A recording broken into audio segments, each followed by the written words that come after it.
Finally guys, makakapaglaro na ng ganda-gandahan. Matagal ko na talagang pangarap makabili ng vanity mirror. Hindi ko alam na ganito pala ka-challenging para mabuo itong nabili ko.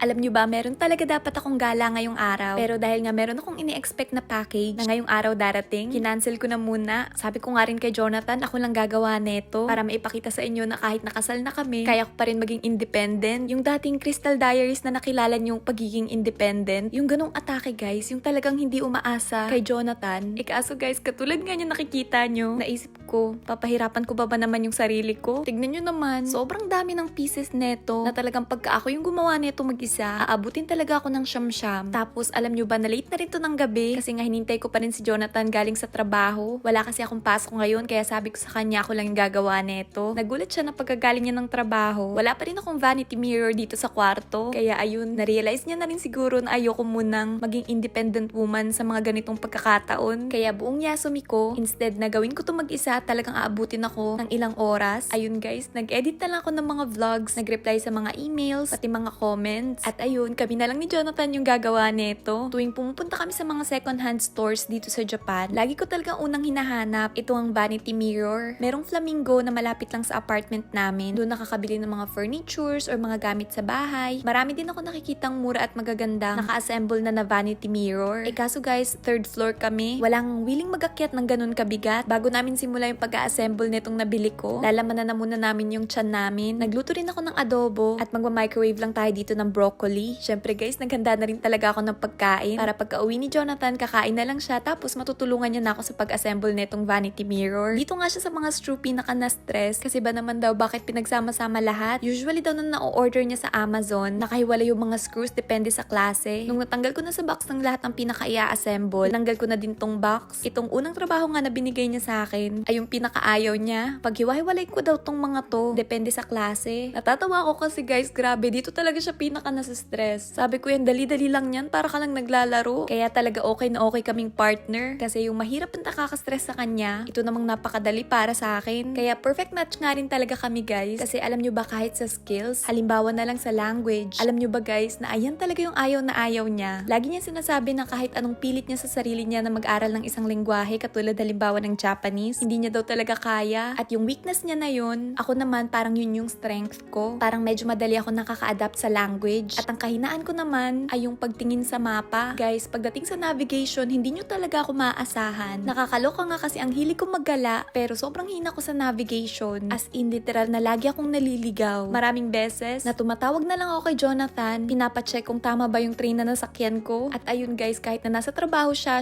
magko-confirm na mali nga ako ng sakay ng train. Kaya kung sino talaga yung binigay sa'yo ni Lord, siya yung mag-fill in ng mga weaknesses mo. At syempre, ganun ka rin sa kanya. At guys, finally, nabuo na rin tong pangarap kong vanity mirror.